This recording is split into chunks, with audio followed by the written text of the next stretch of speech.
Our last presentation this afternoon is from Jesse Berman, and Jesse will be talking to us about drought and the risk of hospital admissions here in the U.S. Jesse.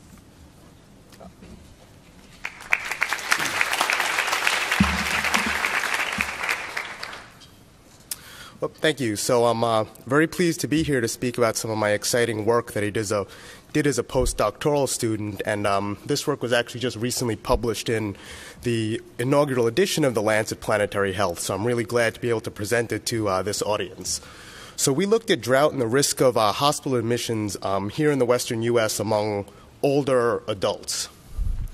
So as just a little bit of background, the UN refers to drought as the most far-reaching of all the natural disasters.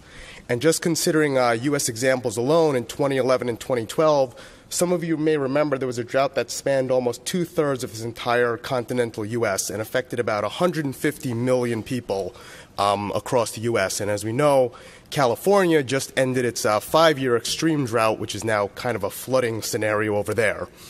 But when we look at what research has been done on drought and health, the answer, surprisingly, is very little. And surprisingly, most of the research that does exist is from developing nations looking at how drought impacts health, and that deals with a lot of questions such as famine and migration and livestock deaths. But when we consider developed nations, almost the entire literature base is from Australia, and that's represented by very few studies. And here in the U.S. and in Europe, there's almost a total absence of literature that's been done.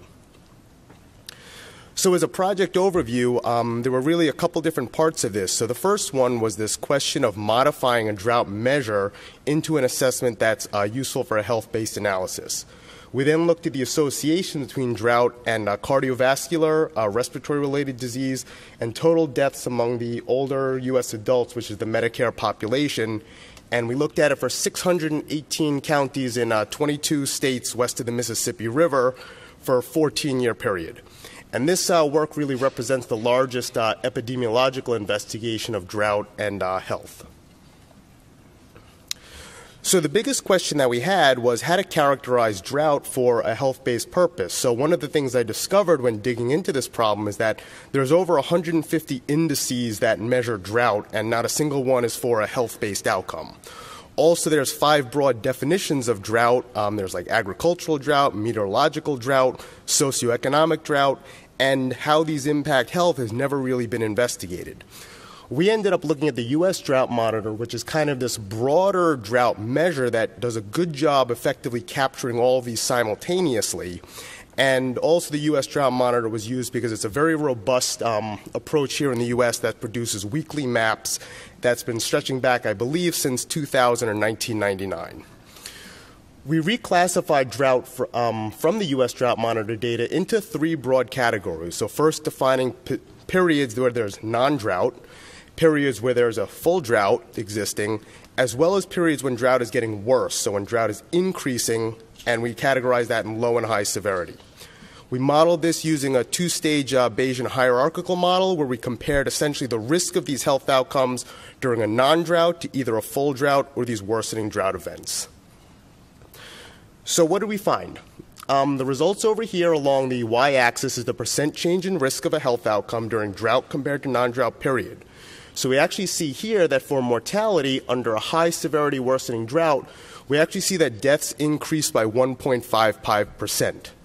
For respiratory admissions, we found that during a full drought period, they actually decreased by about 2%. For cardiovascular admissions, results were not significant, but we can see a very strong trend of increasing risks as you go to a low severity versus high severity condition. The second main question that we answered was we looked at this effect modification of do health risks increase in counties where drought less frequently occurs. This is a common outcome that we see in other environmental exposures. And I think this is really interesting because remember how cardiovascular admissions weren't significant before? Well, as soon as we don't consider those very counties that have a lot of drought, we see the risk becomes very significant for those, as well as for mortality in these areas where drought doesn't frequently exist. So what are the major implications of this? Drought exposure does show measurable and previously unidentified adverse health effects, and this magnitude of risk increases in areas where drought's a rare exposure. Although these percentages of risk are small, with 46.2 million elderly in the U.S., variations in drought can have major public health significance. And as we know, the IPCC predicts increases in drought severity and duration under climate change.